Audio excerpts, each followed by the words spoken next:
Donc, on va faire des exercices hors glace pour le flip, double flip. On va commencer, donc il y a vraiment 5 phases dans tous les sauts. La phase de préparation, d'appel, d'envol, de rotation et de réception.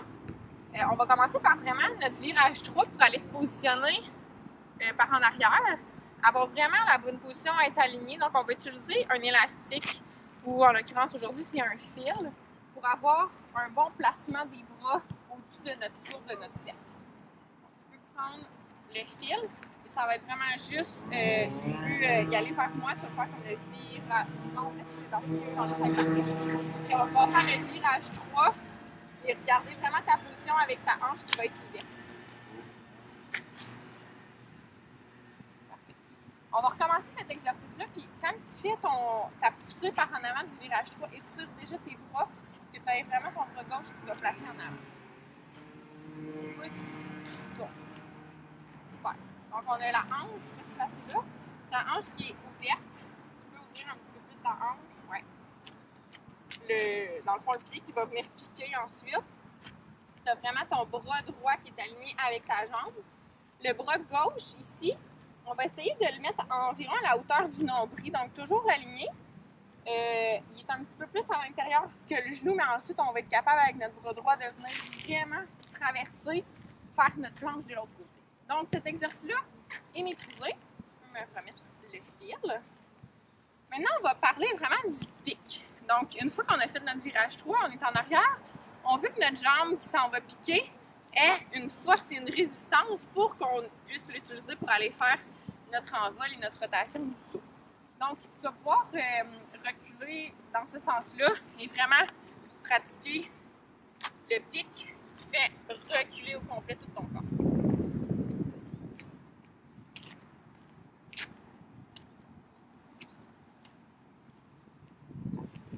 On va l'essayer sans saut, vraiment juste reculer ta jambe libre pour amorcer ta rotation plus tard.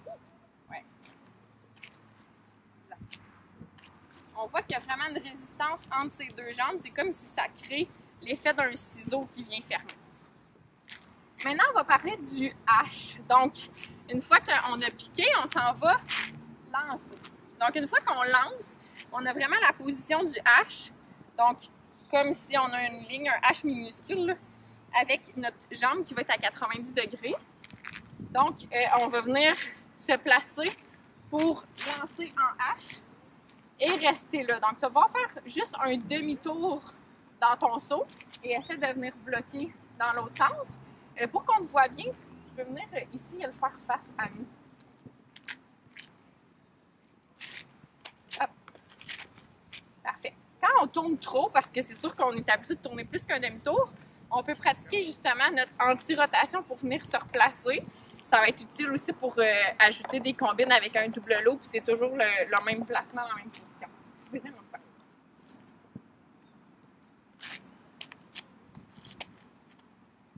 Super. Fait qu'on voit vraiment qu'elle est bien placée. Elle vient s'étirer dans les airs dans le H. Quand on va être en rotation, on veut que notre hanche, nos deux hanches, notre corps, tous nos abdos soient vraiment bien tenus. Étant donné qu'on a beaucoup de rotation à faire, il faut qu'on ait un tonus constant. On va rajouter un exercice de split. Donc, on va faire un split flip. Et une fois que la split est faite, on va venir cliquer pour fermer nos deux chevilles collées ensemble. Je le fais face à nous. Hop. Super.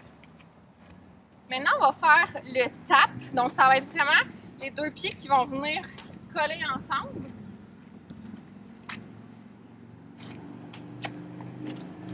Super. Là, tu croises un petit peu, essaye de le faire encore plus taper sur le côté. Dans le fond, les chevilles vont venir parallèles. Mieux. Beaucoup mieux.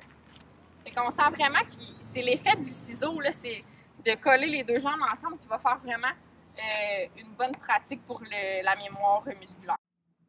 Donc, on va faire des exercices hors glace pour le flip avec un outil qui serait un step. Nous autres, on a un banc aujourd'hui qu'on va utiliser. Donc, il y a deux exercices qui sont très pratiques pour le flip. On va se mettre dans notre Une fois qu'on a fait notre virage 3 et on est par en arrière, comme si on s'en va piquer, et on va aller traverser pour avoir notre position du H et pousser. Dans la vraie vie, sur la glace, on n'a pas cet outil-là. Quand on est dans les airs, le H va être fait, mais c'est cet exemple-là qui doit être créé avec notre résistance et notre hauteur. Donc, Mélodie, tu peux nous montrer ça? Hop. Donc, on va venir s'étirer dans les airs et comme si on était vraiment dans notre rotation. Excellent. Maintenant, le deuxième exercice, ça va être pour pratiquer notre effet de rotation dans notre saut. Donc, on va repartir de où elle a terminé et on va faire un tour en rotation pour aller réceptionner au sol. Tu peux partir du banc. Super. On va enchaîner les deux. Donc, le pic, on pousse sur le step, monte. Ensuite, on peut prendre une petite pause dans les airs et là, saute un tour et on atterrit.